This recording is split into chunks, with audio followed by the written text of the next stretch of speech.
Olá, vim aqui mais uma vez compartilhar com você uma palavra ao seu coração.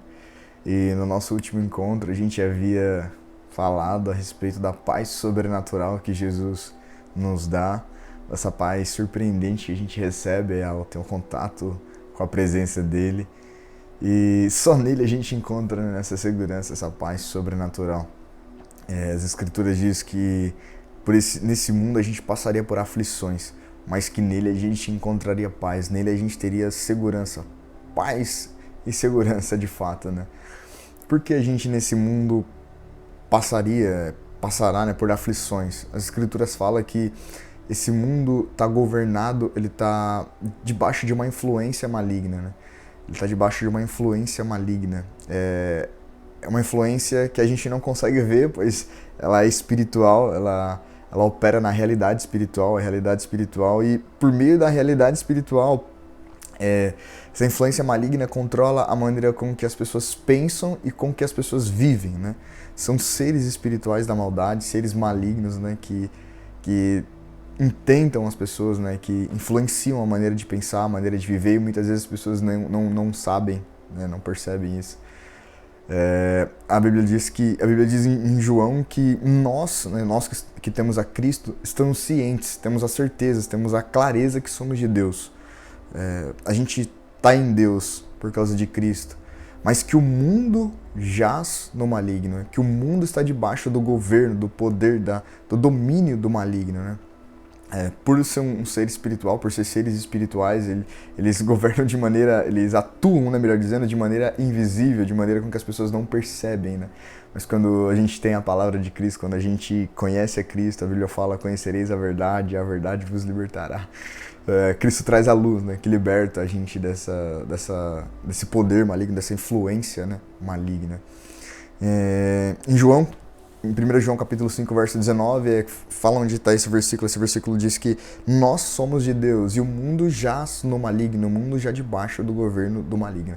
Essa palavra mundo, né, ela aparece algumas vezes na Bíblia e ela tem muitas vezes ela aparece e tem dois significados diferentes. Dependendo do contexto, ela tem dois significados diferentes. E o Novo Testamento foi escrito na língua grega, né? E tem duas palavrinhas para mundo no Novo Testamento que ajuda a entender bem como que acontece essa influência maligna sobre o mundo, né? A primeira palavra mundo é a palavra cosmos. A primeira palavra é o cosmos. O cosmos fala de tudo aquilo que é criado, de tudo aquilo que é físico, das pessoas, os países, a criação, a natureza como um todo, o universo, os planetas, as estrelas, tudo aquilo que é visível, né, que é aparente, que a gente consegue ver, a gente consegue tocar. Essa é a palavra cosmos, né, a palavra mundo, dos significados da palavra mundo na Bíblia é a palavra cosmos. Então as pessoas, os seres vivos, né, as plantas, os animais, essa palavra cosmos. Só que tem uma segunda palavra que ela aparece em Romanos, no capítulo 12, no verso 2. Que é a palavra aion. Essa palavra aion, que também ali está o versículo assim: não vos conformeis com esse mundo, mas sejam transformados pela renovação do vosso entendimento. Quer dizer, não vos conformeis com esse mundo, né? Essa palavra mundo ali é o aion. É diferente, ela não é cosmos, ela é aion, mesmo a gente lendo ali na Bíblia, ali no Novo Testamento, ser mundo, né? Mas ela é o aion. O que é esse aion? Esse aion, ele é o sistema de pensamentos, ele é um conjunto de pensamentos, é a maneira com que as pessoas pensam, né? Naquele século, naquele tempo presente, como que as pessoas pensam. E é nesse lugar de pensamento, é nesse lugar onde surgem os pensamentos, e o conjunto de pensamentos que esses espíritos influenciam, é ali que eles operam, é ali que eles estão operando, né? Por isso que é de maneira invisível. É nos pensamentos, é na mente, né? Muitas vezes a gente reflete isso na nossa mente, nos nossos pensamentos, mas é nesse aion. E é através desse aion que eles manipulam, que eles dominam o cosmos, né? É através do aion, do invisível, do conjunto de pensamentos, da maneira de se pensar invisível, que eles manipulam e dominam, né, o cosmos. É bem incrível quando a gente compreende isso por meio da palavra, né? O cosmos é as coisas físicas, as coisas aparentes, e o aion é a maneira com que pensamos, é o conjunto de pensamentos. E a pergunta fica para nós: como que a gente pode ser livre, né? Como que a gente pode se viver, ser livre dessa influência maligna, mesmo vivendo nesse mundo? A gente vive no mundo, tanto no aion quanto no cosmos, né? A gente tá em contato com esses dois mundos, mas como que a gente pode estar aqui nessa era presente e se ver livre dessa influência, né? Jesus uma vez orou também em João, ele disse, Pai, eu oro por eles, pelos meus discípulos. Jesus ora pelos discípulos e fala assim, Pai, eu peço que o Senhor não os tire do mundo, eu peço que o Senhor os livre do maligno. Quer dizer, Pai, eu não peço que o Senhor tire eles do mundo, eu peço que o Senhor preserve eles, que o Senhor guarde eles, que o Senhor proteja eles do maligno, né? É bem incrível. E a pergunta é essa, né? Como que a gente pode, de fato, se ver livre da influência maligna, livre do maligno, livre dos ardis, né? Desses espíritos malignos, dessas aflições, né? É bem simples. A Bíblia fala em 1 João que jovens, vós sois fortes e a palavra de Deus permanece em vós e vocês já venceram o maligno. Jovens, vós sois fortes, a palavra de Deus em vós faz com que vocês já tenham vencido o maligno. Os jovens aqui não só fala de uma pessoa jovem na sua idade, mas fala de uma pessoa jovem também espiritualmente, uma pessoa que está conhecendo agora, né, as coisas de Deus, ou uma pessoa que nasceu de novo, está começando a aprender a caminhar com Deus, né? E ele dá essa palavra, jovens, vocês são fortes, e a palavra de Deus permanece em vós, e vocês já venceram o maligno. Então, através desse versículo, a gente consegue perceber como que a gente faz para vencer o maligno. É bem simples. No finalzinho do versículo dizia, a palavra de Deus está em vós. É quando a gente se submete à palavra. Quando a gente se submete à palavra de Deus, a gente automaticamente anda de vitória sobre os espíritos malignos, toda a manipulação e toda a influência maligna. A Bíblia fala, resistir, pois, ao diabo e se submeta a Deus, né? Quando a gente se submete à palavra de Deus, quando a gente se submete a Deus no nosso coração, na nossa maneira de pensar, o nosso conjunto de pensamentos, né, o nosso ion, o nosso mundo interior, quando a gente se submete a Deus nos nossos pensamentos, quando a gente compreende a palavra de Deus e vai se submetendo a ela, automaticamente o poder das trevas, o poder maligno, a influência maligna, a manipulação maligna, tudo que é maligno é quebrado por causa do poder da palavra de Deus, né? Tem aquele episódio que a gente vê Jesus no deserto, né, e o espírito maligno vem tentar ele vence ali o ser maligno, ele vence o espírito maligno por meio da palavra de Deus. Daí é da mesma forma, Jesus já venceu, já triunfou sobre os seres malignos na cruz, e tudo que a gente precisa fazer é se submeter àquilo que Cristo já fez por meio da palavra, né? A vitória de Cristo é a nossa vitória. Então a gente não vence o diabo com as nossas forças, a gente não vence os espíritos malignos com o nosso próprio braço, né? Com a nossa força, com a nossa inteligência, não. O que a gente precisa fazer é simplesmente se submeter à palavra de Deus. A gente só precisa se submeter a Deus e aprender a caminhar e a viver por meio da palavra. As escrituras já declaram, né? Vocês são fortes e a palavra de Deus em vós já venceram. Faz com que vocês já tenham vencido o maligno. Fala do futuro, fala no futuro essa palavra.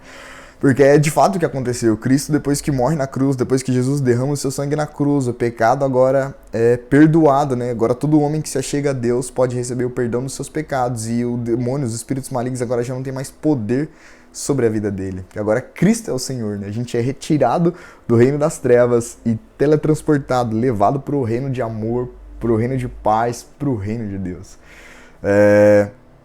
A gente, livre agora do reino das trevas, a gente muitas vezes pode ser tentado, né, a viver uma vida distante da presença de Deus. A gente livre, tendo a consciência que está livre, não estando mais debaixo do domínio das trevas, mas esses espíritos, esses seres vão talvez trazer tentações, coisas para nos retirar, retirar dessa comunhão com Deus, retirar a gente dessa harmonia, dessa comunhão, desse relacionamento pessoal com Deus, né? Seriam as tentações, né? E a pergunta é, como que a gente pode viver nesse mundo governado por esses espíritos e mesmo assim viver sem ser influenciados, sem ser levados por ele, né? Tem um versículo, Salmo 119, no verso 9, diz assim, ó, como pode um jovem preservar sua vida pura? Lembrando que jovem aqui não é só jovem na idade, mas é jovem também aquela pessoa que está começando a conhecer a Deus. Jovem no espírito, né? Como pode um jovem permanecer puro, permanecer com a sua conduta pura? É uma pergunta esse salmo e ele mesmo traz a resposta, né? Vivendo de acordo com a palavra de Deus. Como pode um jovem manter a sua vida pura, mesmo no mundo onde há uma manipulação, há espíritos malignos, há um ser maligno, né? Não, diria seres malignos, querendo oprimir, querendo afligir, querendo enganar e manipular. Como pode um jovem, uma pessoa que acabou de nascer em Deus, em Cristo, viver distante disso e conseguir ter uma vida livre disso. As Escrituras faz a pergunta e ela mesma dá a resposta. Se submetendo à palavra de Deus, vivendo de acordo com a palavra de Deus. Por isso, quando eu e você coloca a palavra de Deus em primeiro lugar, todo o poder das trevas, todo o poder maligno, toda opressão maligna, toda mentira, manipulação é quebrado por causa do poder da palavra de Deus, por causa da palavra viva de Cristo. O meu intuito com essa palavra aqui, é que você possa abrir o seu coração para compreender ainda mais a palavra de Deus, para que você venha ter uma comunhão com Deus em oração, em comunhão ali, viva, um relacionamento vivo com a presença dele, e que você possa sentir o desejo, que você possa sentir a necessidade de conhecer a palavra de Deus, de querer buscar, de conhecê-lo. E ele vai se revelar a você e você vai compreender a palavra de Deus. E quando a palavra de Deus é revelada ao seu coração, quando você começa a compreender, é incrível, né? Jesus disse, as minhas palavras são espírito e vida. Você de fato tem uma vida, você de fato recebe a vida que vem da palavra, o seu ser é lavado, você por dentro é regenerado e todo o poder das trevas agora não tem mais domínio sobre a sua vida, porque Cristo agora é o seu Senhor. Que você possa buscar a palavra de Deus, que você venha ouvir, começar a ouvir a palavra de Deus, e à medida que você vai ouvindo e compreendendo, a Bíblia diz que a fé vem pelo ouvir e ouvir a palavra, à medida que você vai ouvindo e compreendendo aquilo que as Escrituras diz, né, aquilo que Deus já fez em Cristo, o poder das trevas vai ser quebrado sobre a sua vida. Eu creio que se essa palavra chegou até você, eu creio que Jesus quer ver você completamente livre, completamente liberto, que nenhum espírito maligno, nenhum ser da maldade possa operar na sua vida ou manipular você ou afligir você de qualquer forma. O desejo de Jesus é que você possa viver nesse profundo relacionamento com a presença do Pai e com Ele junto. E o Espírito Santo, Ele é a pessoa que está aqui para abrir o seu coração. Jesus disse que Ele seria a pessoa enviada para nos ensinar, para nos guiar em toda a verdade. Por isso, se você desejar conhecer a palavra hoje, o Espírito Santo vai ser aquela pessoa que vai destruir, que vai estar aí te ensinando, e você vai meditando e devagarzinho você vai aprendendo, mas o glorioso é saber que à medida que a gente vai se submetendo, e conhecendo a palavra de Deus, vai recebendo com um coração manso e humilde a palavra de Deus, todo o poder das trevas é quebrado, toda a influência maligna é quebrada da sua vida. Se essa palavra chegou até você, eu creio que Jesus deseja fazer isso na sua vida. Eu creio que Jesus quer transformar o seu coração, os seus pensamentos, a sua vida como um todo, e ver você liberto completamente de toda influência maligna, de todo pensamento maligno, de todo sofisma, que você venha ter uma vida a vida que Jesus trouxe, né? Jesus disse, eu vim para que vocês tenham vida e vida com abundância. Que Ele possa abençoar o seu coração e que o Espírito Santo aí possa te levar a desejar, a conhecer, a desejar se alimentar desse pão vivo que desce do céu, que é a palavra de Deus. Que Deus possa abençoar o seu coração e que a presença do Espírito Santo aí, onde você estiver agora, possa te levar a conhecer, abrir o seu entendimento, te levar a conhecer, a mergulhar nesse rio incrível que é a palavra de Deus. Que você possa ser abençoado.